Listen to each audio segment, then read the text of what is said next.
2022 restera dans l'histoire comme une année charnière pour l'OTAN et pour le monde. Le 24 février, la Russie lançait de son propre chef une invasion totale et totalement injustifiable de l'Ukraine. Elle continue depuis de mener une guerre dévastatrice et criminelle en violation flagrante des principes les plus fondamentaux du droit international.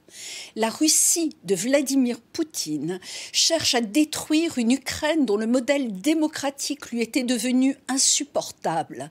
Cette guerre n'est donc pas juste une guerre de la Russie contre l'Ukraine. C'est une guerre menée contre la démocratie et contre l'ordre international fondé sur des règles. Un ordre que tous nos pays, Russie y compris, ont mis en place à l'issue de la Seconde Guerre mondiale. C'est pourquoi nous devons nous tenir résolument aux côtés des Ukrainiens et c'est pourquoi la Russie ne peut pas l'emporter.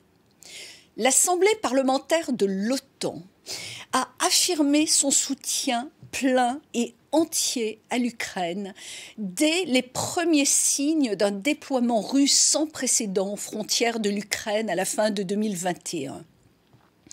Comme ce rapport l'illustre sous l'impulsion de mon prédécesseur Gerry Connolly, à qui je tiens à rendre un hommage appuyé, nous avons joué pleinement notre rôle pour faire en sorte que nos parlements fassent front commun, condamnent d'une seule voix cette guerre insensée et destructrice et accordent à l'Ukraine toute l'assistance dont elle a besoin à tous les niveaux, politiques, militaire, économique, financier, humanitaire.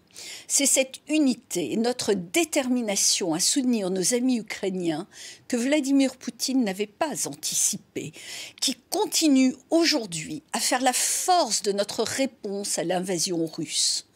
L'OTAN a fait la démonstration remarquable de cette unité lors du sommet de Madrid en juin, où j'ai eu l'honneur d'accompagner Gerry Connolly. Devant les chefs d'État et de gouvernement de l'Alliance, il a réaffirmé l'importance pour l'OTAN de placer nos valeurs démocratiques communes au cœur de notre réponse à la menace russe comme à l'ensemble des menaces faites à notre sécurité. Je me réjouis que l'OTAN nous ait entendus et que le nouveau concept stratégique adopté à Madrid reflète très largement nos recommandations. Il est temps désormais de traduire cet engagement en actions concrètes en créant au siège de l'OTAN un centre pour la résilience démocratique, une proposition que l'Assemblée défend déjà depuis 2019.